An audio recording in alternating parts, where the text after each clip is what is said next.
Welcome. This is Daniel Slot Loud Cry. And we are asking that whatever you're doing, just stop there and listen for the next 1 hour, our discussion. We are asking that you may be part and parcel of this discussion so that at the end, you may find the truth as it is written in the inspiration of God. We are going to examine the 2300 days time prophecy, which has been known to be the foundation of the Seventh-day Adventist Church. And now we are going to do this examination step by step. And with us, we have invited together in this conference, you watching us, and our brother Kilu Kitonga.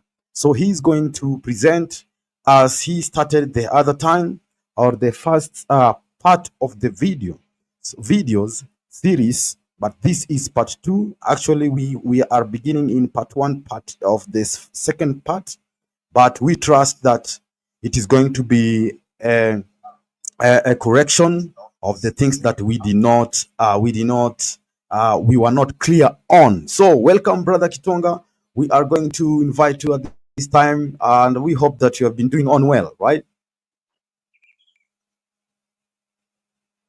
Thank you, brother Mike.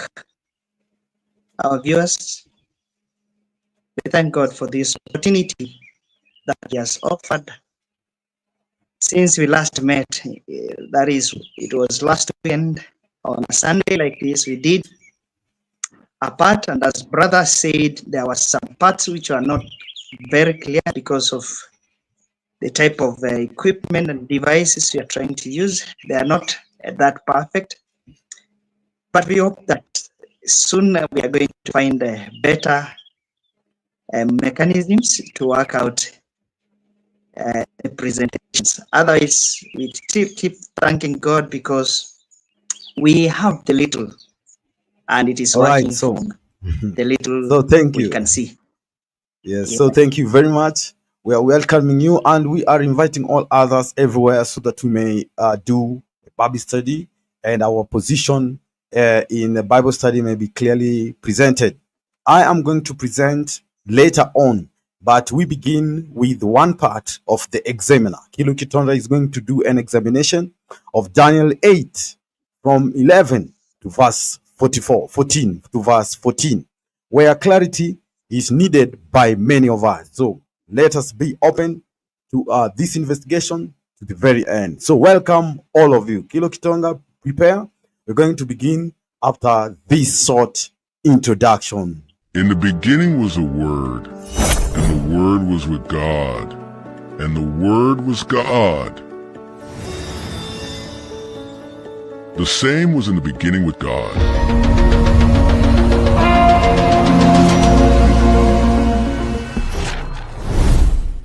In the beginning was a Word, and the Word was with God, and the Word was God. The same was in the beginning with God.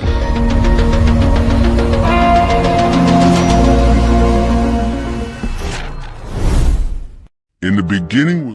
Yeah, so thank you very much. We believe that the Lord has saved us from our past mistakes. So we want to claim these promises as we continue for clarity of the Bible Bible understanding.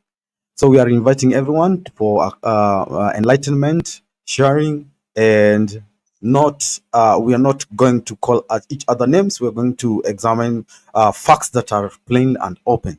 So, Brother Kitonga, you can begin your session. You are live now. From now, we have just used your 5 minutes, but we know nothing is so really injured. So, thank you. Well, thank you.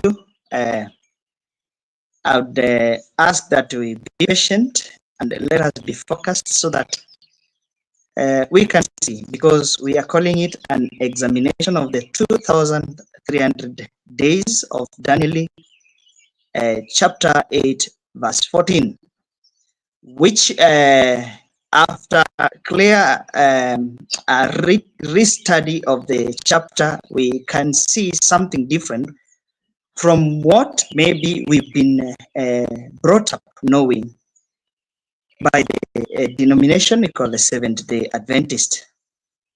And this came due to the right understanding of the one to God and other aspect that comes from understanding of God. Because if you understand, okay, we get to know the right God of worship, that who we worship, then every other doctrine aligns there, because the fundamental is we get what we are seeking, that is the truth which saves and sets free. Basically, we are not condemning, we are not going to blame, I'm going to set to point fingers to anybody, but I'm just going to re-examine and see actually what the 2300 Daniel prophecy is all about. Is it what we've been hearing? And in our first part, we did something that maybe I would say it was recommendable, because I tried to analyze the basics of Daniel 8:14, and we did so through we interviewed a few verses, okay, basically verses of the Bible, and we found the wordings of Daniel 8:14. Okay, not necessarily different, but we have other versions that brought the wordings in different in a slightly different manner from what the commonly used King James Bible version has been written. So our King James version is talking of Daniel 8:14 is talking of after the 2,300 days, then shall the sanctuary be cleansed. And I focused on the idea of the 2,300. Okay, the King James talking of days, while we viewed from the NIV and NAS and CEV, the contemporary English version, among other versions we can take from our own studies, so that we can compare and see how do the language try to put things, because there is a language that puts something more clear than another. We understand English is also dynamic, language is dynamic in nature, and so we expect a version to speak more clearer than another. But it's also good to do some comparison so that we can learn to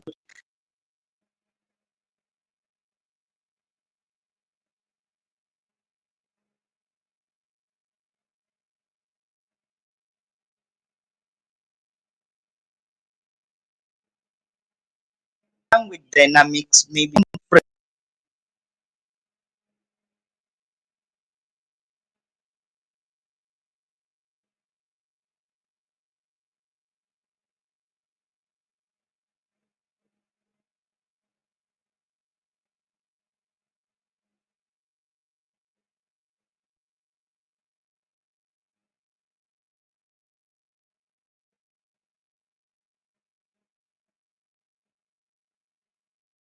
Yes, your sound is not. I'm not getting you. Your sound seems to be lost. Uh, your sound is not clear this side with my in my side. Dedicate.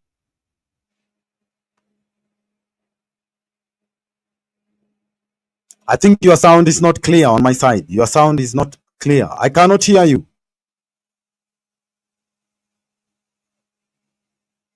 I cannot hear you. Your sound. Speak. Your sound.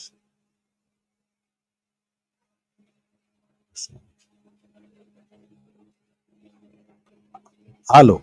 1, 2. Your sound. Your sound.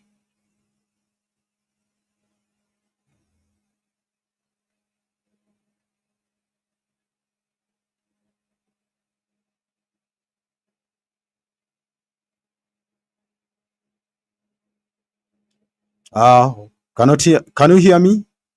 No.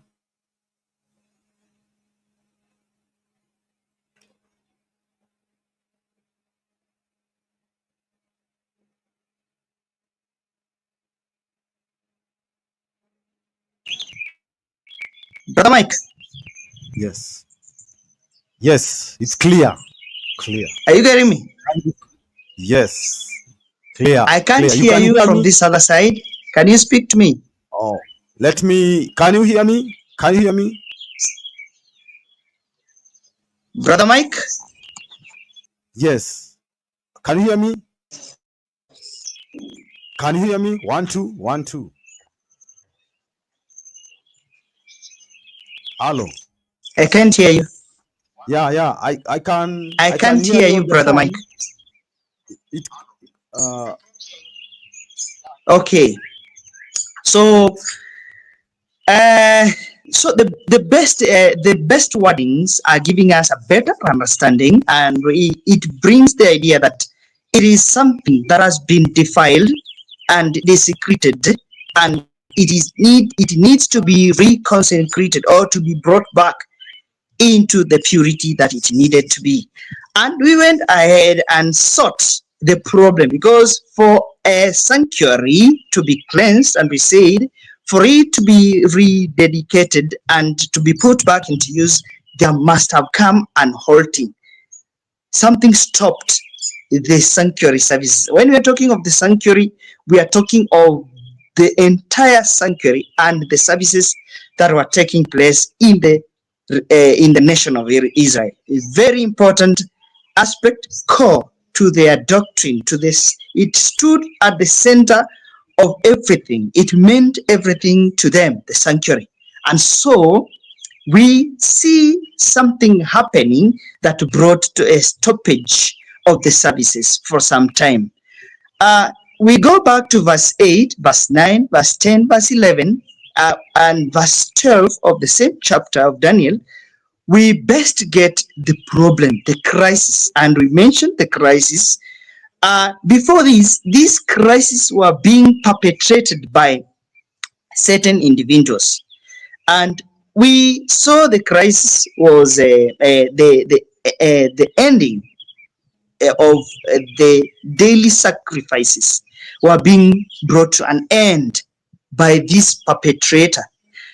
Then we also saw he trodden down the truth. He trod down the truth, and basically he also persecuted the people of God according to that context. And then this disturbed Daniel, and someone asked, how long shall this continue? Shall this abomination, defilement, desecrations continue? And verse 14, we notice that it was a basic answer of the time period when the desecrations were to take place actually. can you hear me? Can you hear me? Verse 13, I read it again. Can you hear me? Then I heard one saint speaking, and another saint said unto that certain saint who spake, how long shall be the vision concerning the daily sacrifice? The vision was about the daily sacrifice. Verse 13 is giving it this to us.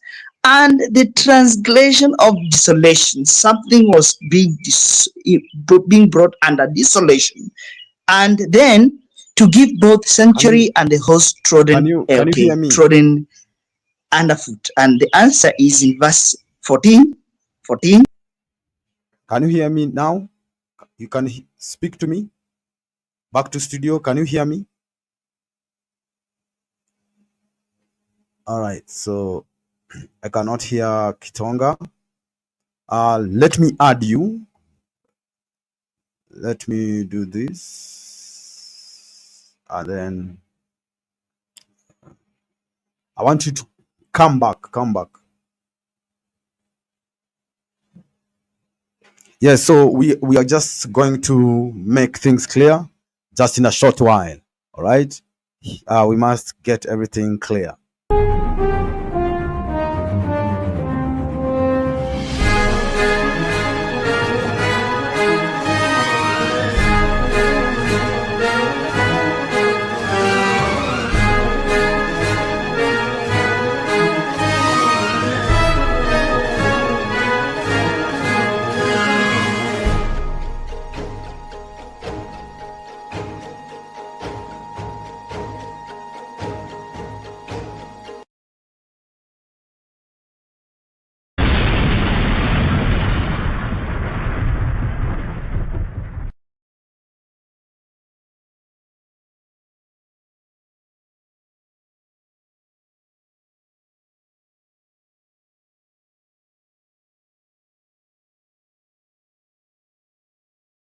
The third angel's message. Revelation 14 verses 6 to 12. And I saw another angel fly in the midst of heaven, having the everlasting gospel to preach unto them that dwell on the earth, and to every nation, and kindred, and tongue, and people, saying with a loud voice, Fear God, and give glory to him. For the hour of his judgment is come, and worship him that made heaven, and earth, and the sea, and the fountains of waters. And there followed another angel, saying, Babylon is fallen, that great city, because she made all nations drink of the wine of the wrath of her fornication. And the third angel followed them, saying with a loud voice, If any man worship the beast and his image, and receive his mark in his forehead or in his hand, the same shall drink of the wine of the wrath of God, which is poured out without mixture into the cup of his indignation. And he shall be tormented with fire and brimstone in the presence of the holy angels, and in the presence of the Lamb. And the smoke of their torment ascendeth up for ever and ever. And they have no rest day nor night, who worship the beast and his image, and whosoever receiveth the mark of his name. Here is the patience of the saints. Here are they that keep the commandments of God, and the faith of Jesus.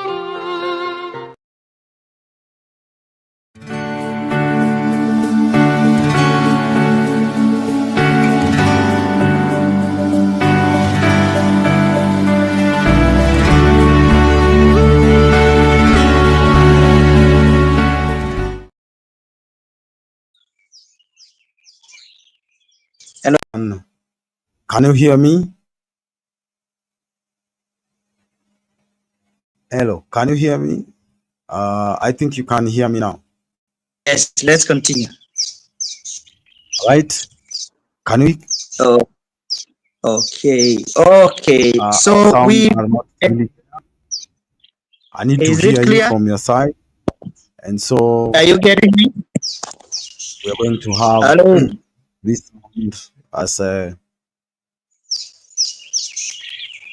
Unanisikia? Are you getting me? Can you hear me? Hello, can you hear me again? Yes, I do. Can you can hear me? Yes, I do.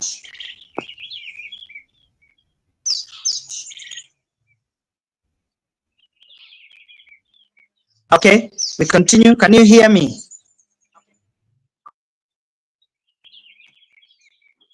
Brother Mike? Are you getting me? Yes. Okay, thank you. Oh, basically, so we've gotten the ideas concerning the problems actually from Daniel 8:13. And the perpetrator of this crisis, or whoever brought the crisis, we came to understand, and it comes from history, was Antiochus IV, the son of Antiochus III. What did he do? Exactly in around year 168 BCE, that is before Christian era. He took hostage of the Yes, temple, yes. Jerusalem. You can continue. Okay. Yes. Are you getting me? Yes, I can now hear you. Thank you. I can now hear you. Yes. So what he did after taking hostage, taking hostage of Jerusalem, is, and remember this was on a Sabbath day, and maybe this guy was a bit clever. He knew that on Sabbath days the Israelites were dormant because they were cool and calm in their respective places, and perhaps in the places where they went for holy convocations, that is holy gatherings. That is what Antiochus noted, and he did send his army. Remember, and at this time, 168 BC, the year 168 BC, he had returned from, I don't want to go to much history surrounding this guy, but let's get the basics. He had gone to war in Egypt, Alexandria, and he came back defeated. And since he was famous, he was we see the Daniel 8 describing him as he grew exceedingly great. He was very great person at that time.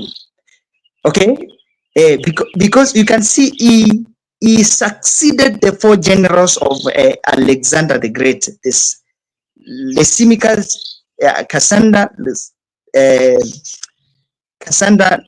Seleucus, and Ptolemy. After succeeding them, remember he didn't. Okay, we can't get basically that. We can't say he conquered.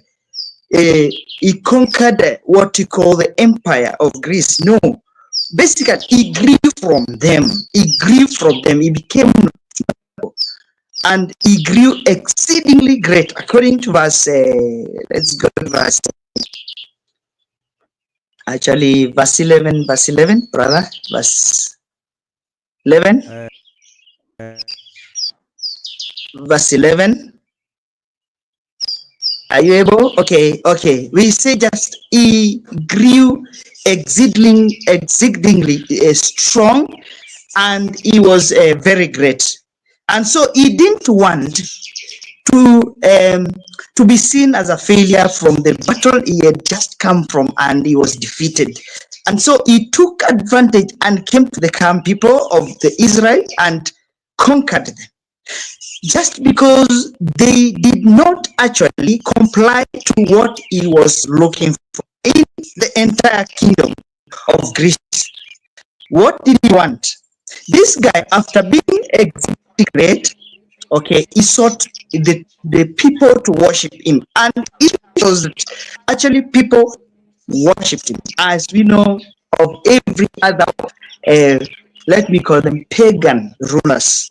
They were powerful in the eyes of the people, and actually they dictated what was to be done in the areas they took control of, and that is well known to all this kind of leaders, the pagan rulers, those who conquered places and areas.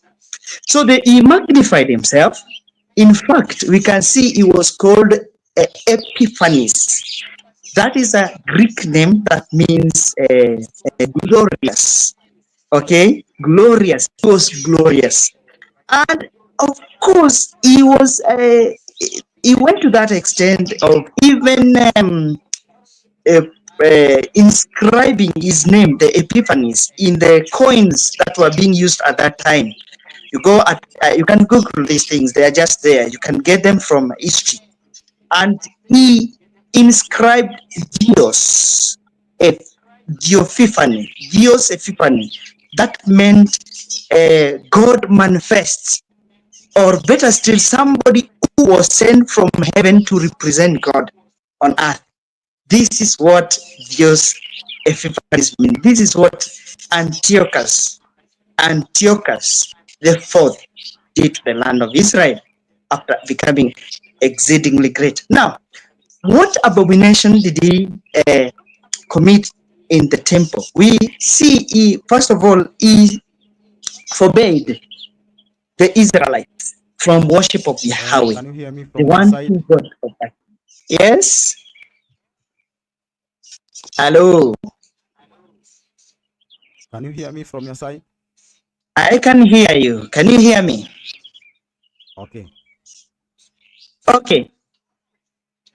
He forbade the worship of Yahweh, and then he also stopped now the daily sacrifices that were taking place on every other day. He also persecuted from that time when he took power, actually, especially when he took Jerusalem under custody, he subjected them to worship the idols he had erected in the temple, in the sanctuary. In fact, he went there and he took the Zeus. Zeus is the god of Greek, the god, small g, of Greek, Zeus Olympus.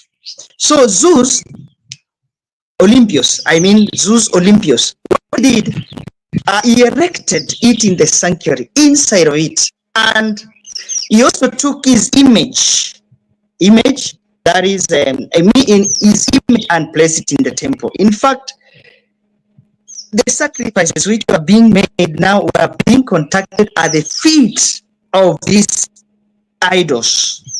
You see, that is an abomination before the eyes of God's holy chosen people of Israel. This thing never happened to them. And the worst again, he also took pig, swine, slaughtered it at the altar.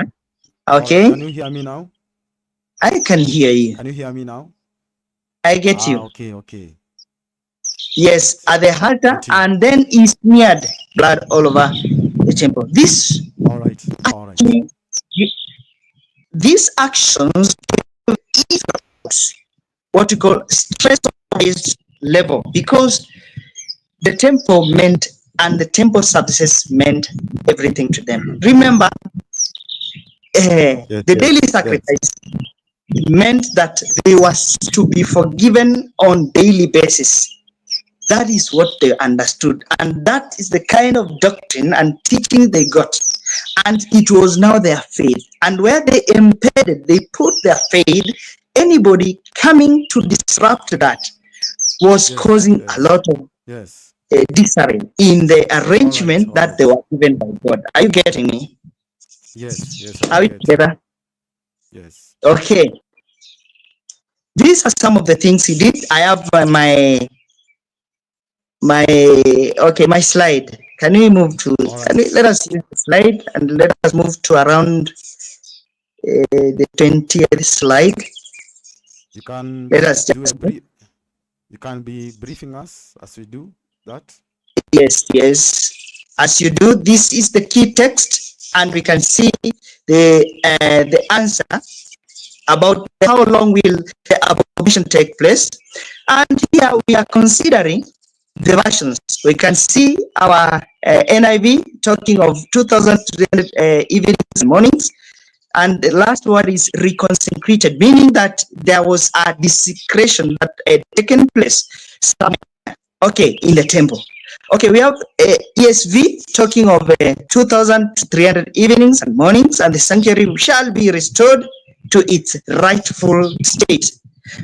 Guys, this one is not talking of any other sanctuary. It must be talking of the sanctuary that was in place, and it was in use, and it became distorted. The processes there were being interfered with by that perpetrator we've seen. CEV is talking of 2,300 evenings and morning before the temple is dedicated and in use again, meaning it was in use before it became to a standstill. The use stopped. Somebody made the uses stop, the functioning stop, the functions, the practices inside there, the rituals and the rites which are taking place there were stopping. And remember, all these things which are taking place in the sanctuary were God's directions to the people of Israel. They were meant to teach them of what we call the salvation, something which they needed, and they saw God providing a lot of things, a lot of gracious scenarios unto them, and therefore they could not joke around with what was given to them by the same God, Yahweh, which we see now Antiochus for trying to forbid worship of Yahweh, and actually anybody who did so was persecuted, was brought to death and pain, severe sufferings, and so forth. So it was basically an abomination. Let's continue to the next slides, please. Next slides. Let's just move on. All right. This is a brief of what those verses are talking. Let's just move. This is the crisis we are talking about. In Daniel 8, we are having now 14, 13, and 14, where we have the crisis in verse 13 is basically repeating what is being brought in other verses. Let's move to the next slide. Yes, okay. Okay, let's come back in that one. So the question, no, the next one. Yeah, exactly there. So the question is, do you see the problem here? After reading Daniel 8, starting from verse 8 down to verse 14. And verse 11 holds the key. The little horn did the following. We see by him daily sacrifices are taken according to the verses. He cast down the tooth. He cast down the sanctuary, actually. Notice that the same ideas are repeated down in verse 13, that is what I'm saying, wherewith the question was asked. Let's move on. Next slide. And that is the question. And we have the answer. Let's just move on. This is about yeah, let's hold on here. Okay, let's move on. These are the 4 generals that succeeded Alexander the Great. And remember, this was still a unified kingdom. Even to the point of the little horn, it was still under the banner of Greece, the Greek kingdom. Yes, after the 4 horn, we see the little horn that came after these 4, which history shows anybody who succeeded the 4 generals was Antiochus IV. So it beats logic, and we cannot just take something else. You know, there were other, the teachings before I restudied this one was teaching me that there was a power. The little horn is another power that came later. But we see there is a power that came. There is a perpetrator. There is a ruler. Seleucid ruler, king, Antiochus, came immediately after these 4. So he represents the little horn, and he did what exactly is dictated in the crisis of the sanctuary, in the problems that faced the sanctuary of that time. And remember, we are talking of 168 BC, when he desecrated the temple. Not when he came to power, but when he took control of the temple, of the sanctuary. 168 BC. Mark that time, because you are going to see the 2300 days actually fitting there, and we shall see, are these days, literal days, what are they? Let's move on. The slides have them. Let's move on. This is Daniel 8:9. Speaking of the little horn becoming very great and spread to the south, to the east, and the glorious land. And verse 11, we have verse 11 says that he would be responsible for taking away the daily sacrifice, or is responsible for taking away the daily sacrifices. I was taught that the word sacrifice is added, and of course, if you read the King James, it is in italics. Well and good, but those translators got it right, just because there is what was done daily in the land of Israel. It was the daily sacrifices. There is nothing that was done daily. There is, I can call it, there is a, what do I call it? A rumor calling daily as paganism. Now, how can this little horn take away paganism? It is quite not adding up. He was a pagan leader. He came on power. Instead of introducing paganism, he's taking it away.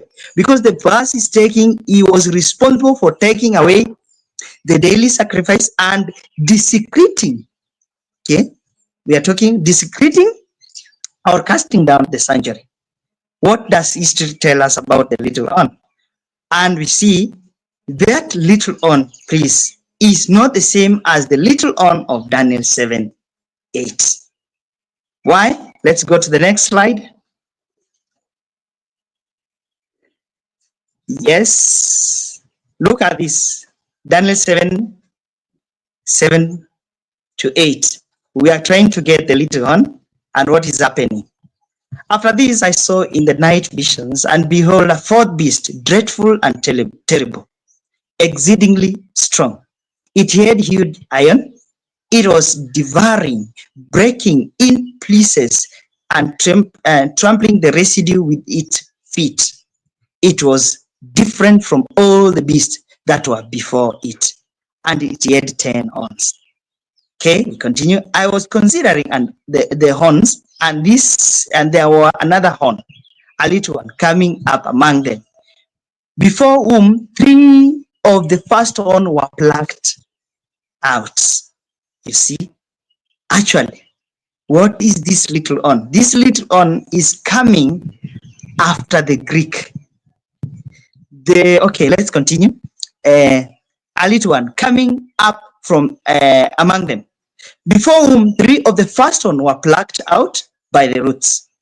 And there, and there in this horn were eyes like the eyes of man, and mouth speaking pompous words. Let's go to the next slide. The horn, which one? The little horn followed the fourth beast, Rome. Actually, the little horn of Daniel 7, verse 7 to 8, follows. You see, it follows Rome. Let me make it very clear.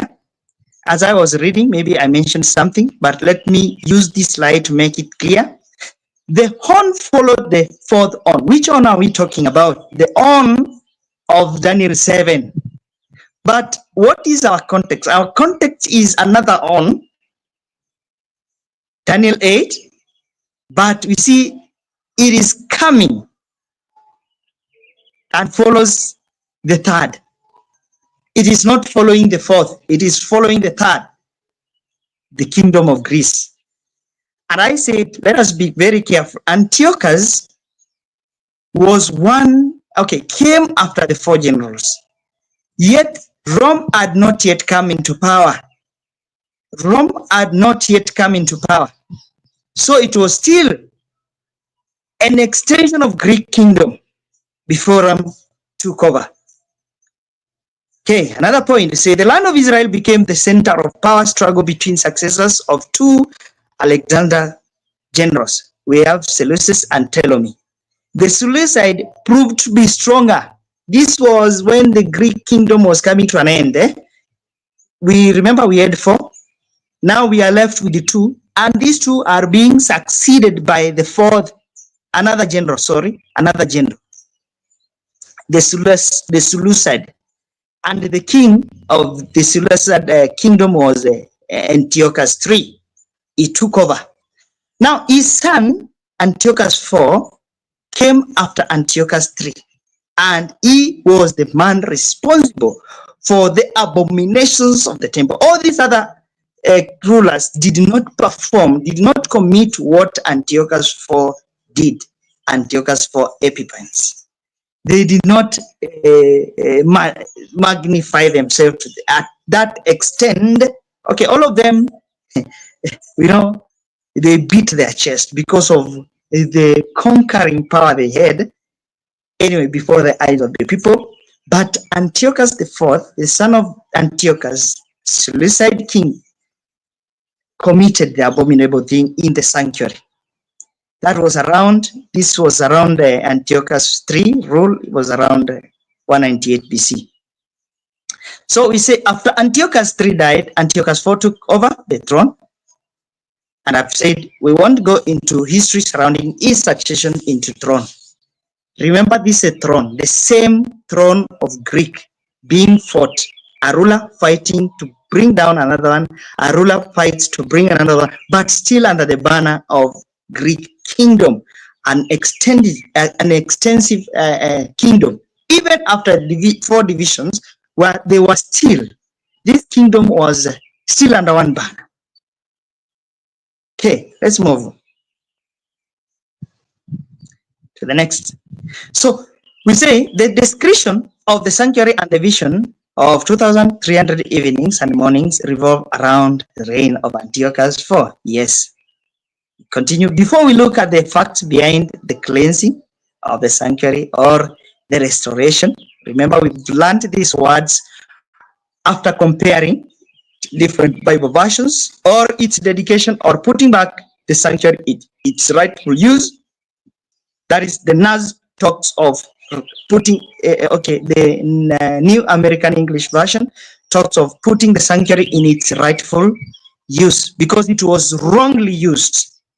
And I've just explained the perpetrator who came and wrongly used the temple. There is no any other ruler before that did what Antiochus IV did, the Epiphanes, Antiochus Epiphanes.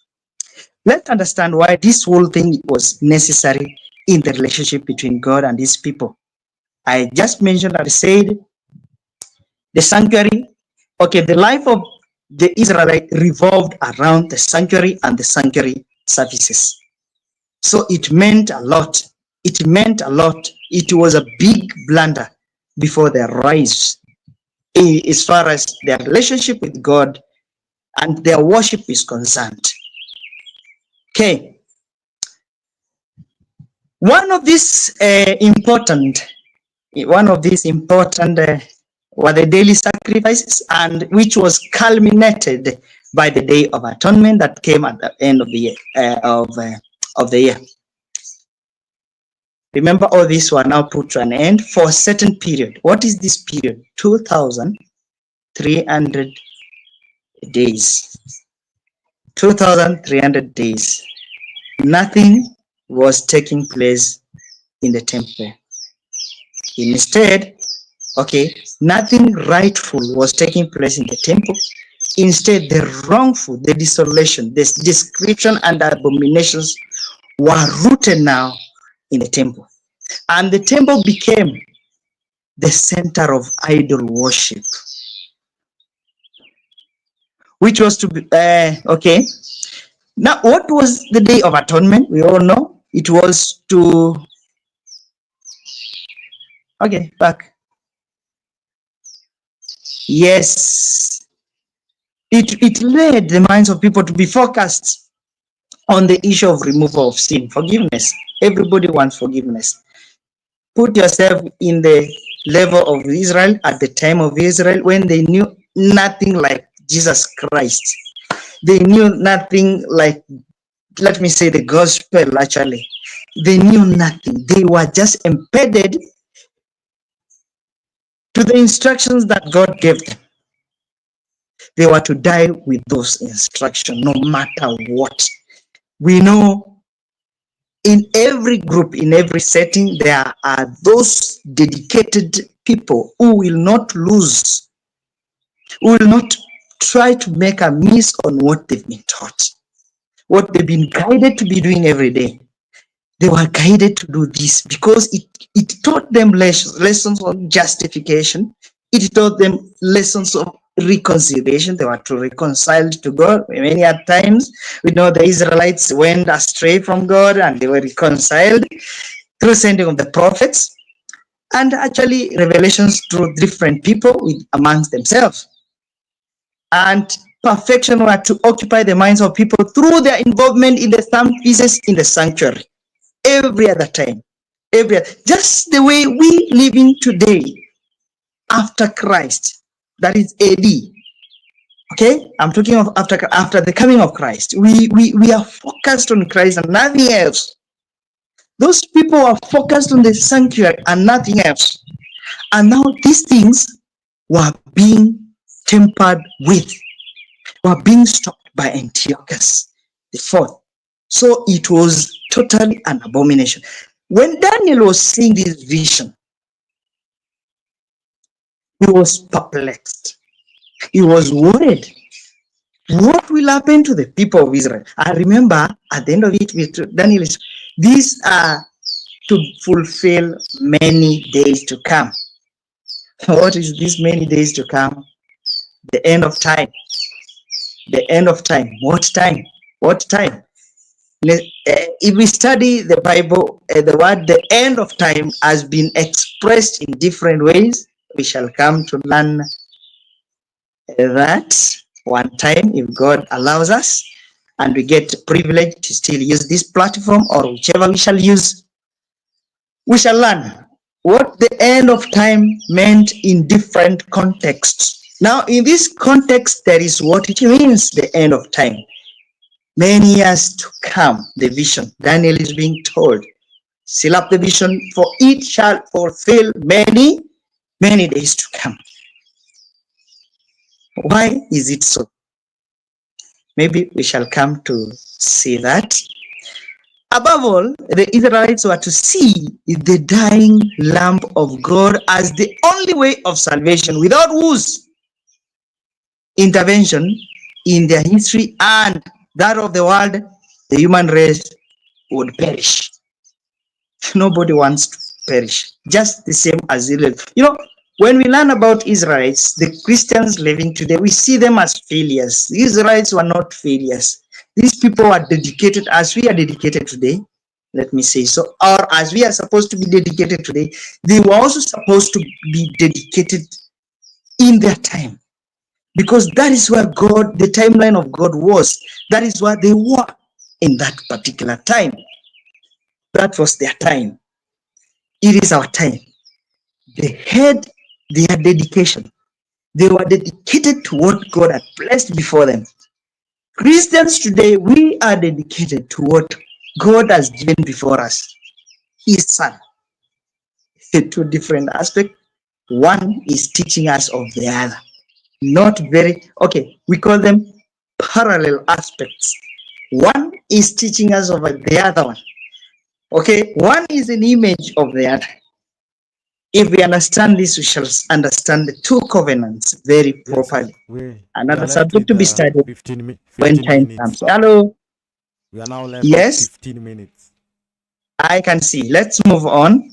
All right. Okay, let's move on. Yes, so anything that would disrupt and remove the way of salvation would indeed be a most serious threat to the ultimate demonstration of the love of God. David wrote, "Your way, O God, is in the sanctuary." So, sanctuary was the heart of the people of Israel. Nothing, they knew nothing. And that is where their mind was focused on, because of what was happening in the sanctuary and because of what the sanctuary represented. Others to them, they might not have known, because Christ was not yet revealed to them, just as he was revealed to us. We are very advantaged lots compared to the Israelites, but they were not failures. They were teaching tools. They were image of what we are, of the reality. The Israelite community represented the true people of God, and we are the true people of God, those who shall be found in Christ, the body of Christ. That is the church, represents the true Israel. The true, I mean the true, not an image representing something to come. Actually, brethren, that one we shall learn in my part 3 of this study. We shall learn what these elements, the point and or wrong interpretation of Daniel 8 has distorted truth about God, has distorted the gospel truth.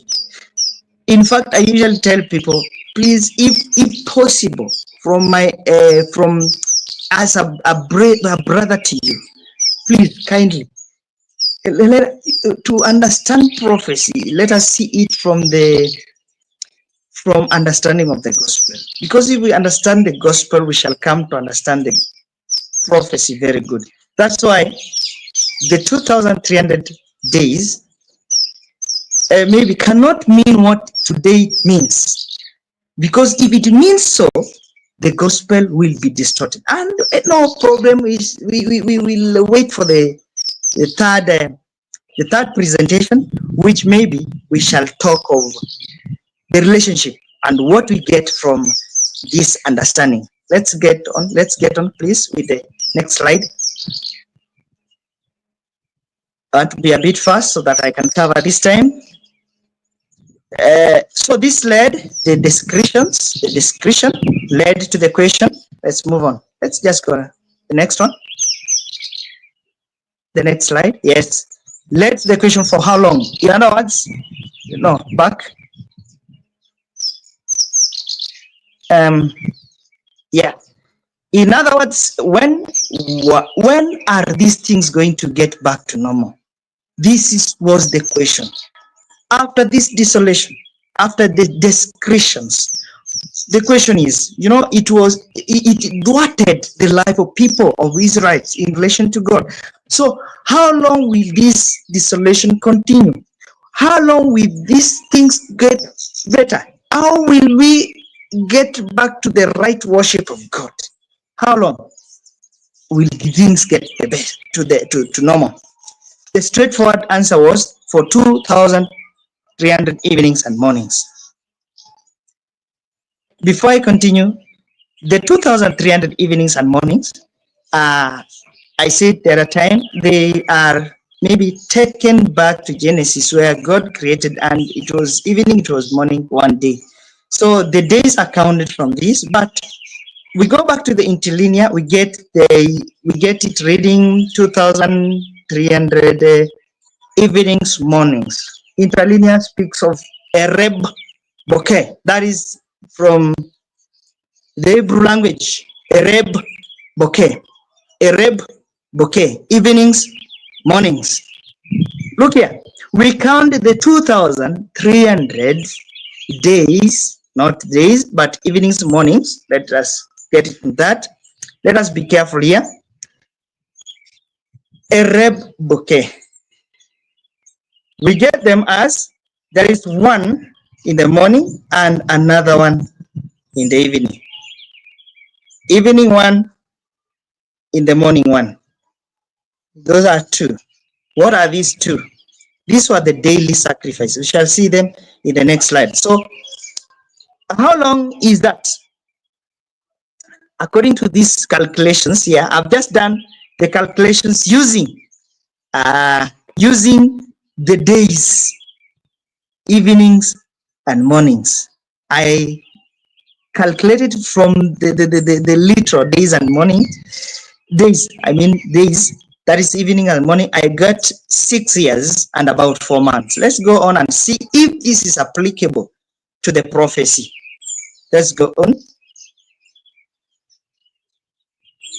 As we go on, we should also remember the 2,300 days, according to the doctrine of the Seventh-day Adventists, is converted to years, which maybe I'll show later. It is an error that landed to 1844. Actually, it was an error because we are talking of daily sacrifices, 2,300 of them. We shall see, because history will tell us if the 2,300 days are converted to years, if they will fit into the prophecy. And again, there is also it is a mistake, maybe, because when we get the principle of 1 day is equals to 1 year and apply to the 2,300 days, then we'll be building up a doctrine, because wherever this principle has been used, God gave a reason. You go to Numbers where he has used this one, you'll see the reason attached to that. And God is telling us to count it that way. But in this case, God is not saying, if we go to Daniel 8:14, God is not saying count it 1 day is equals to 1 year. That is not featuring there. But Miller, out of his calculation, because it is William Miller that came with this calculation, took that principle and applied it here. That's why I landed in 1844. That's when I came to realize later it is an error. If we study this prophecy very properly and with a consideration of what we call the gospel. Okay, we shall see that. However, we say in the Hebrew does not say evenings, mornings, but evenings and mornings, but evenings, mornings. Interlinear speaks of that, which proves out to be the reference. Please take note of this. Reference to the evening and morning sacrifices that were offered daily in the sanctuary. 2,300, we can call them 2,000 in a very undoubting, straightforward way. 2,300 sacrifices. We count them because every sacrifice meant something to the people of Israel. Count them to the 2,301. One in the morning, one in the evening, one in the morning, one in the evening, one in the morning, one. If you count all of them, they're supposed to give you a total. This is now the rightful calculation. A total of 2,300 sacrifices. Why? Because the word evening, morning, ereboke, in this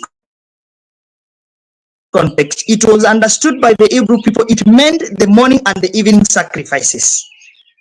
It meant, please, the morning, one, and the evening, the second sacrifice. We go on until we get the 2,300. Ereb Bokeh. This is the time span because this sacrifice was also marking time.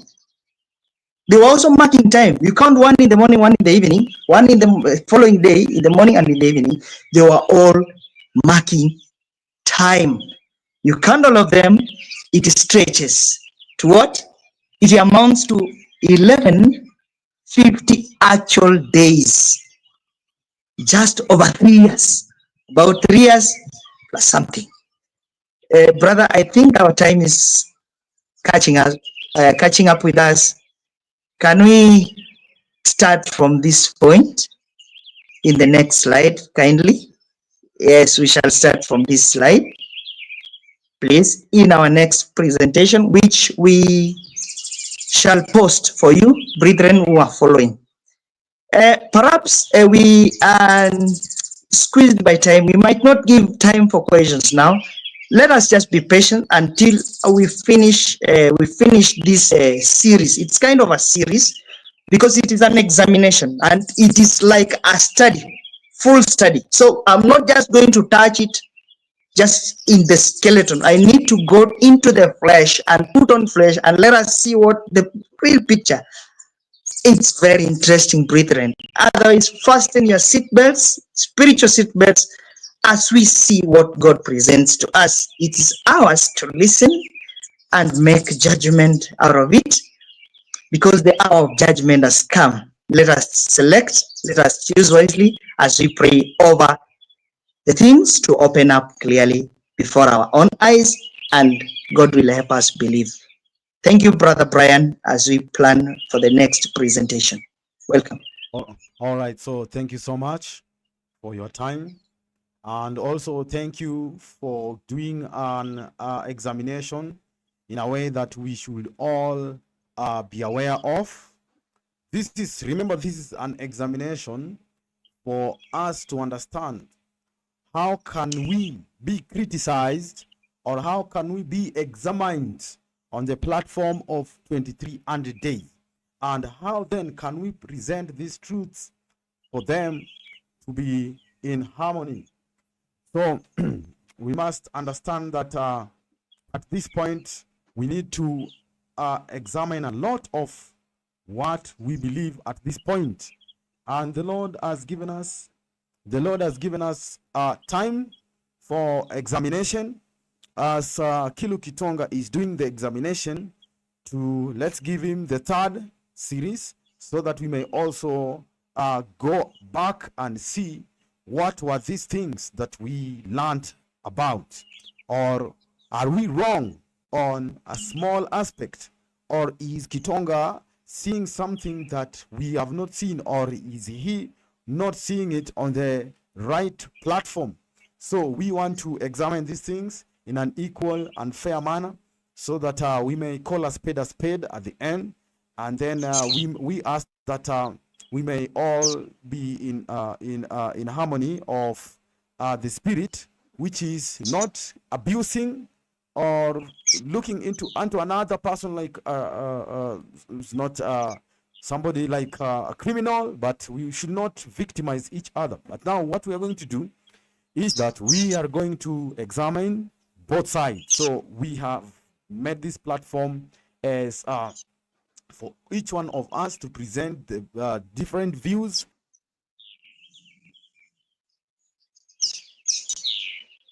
one part of examination and another part of examination. So we ask that the truth may be clear at the end, so that we may not just say this is wrong or this has missed here, but we may examine for our own self.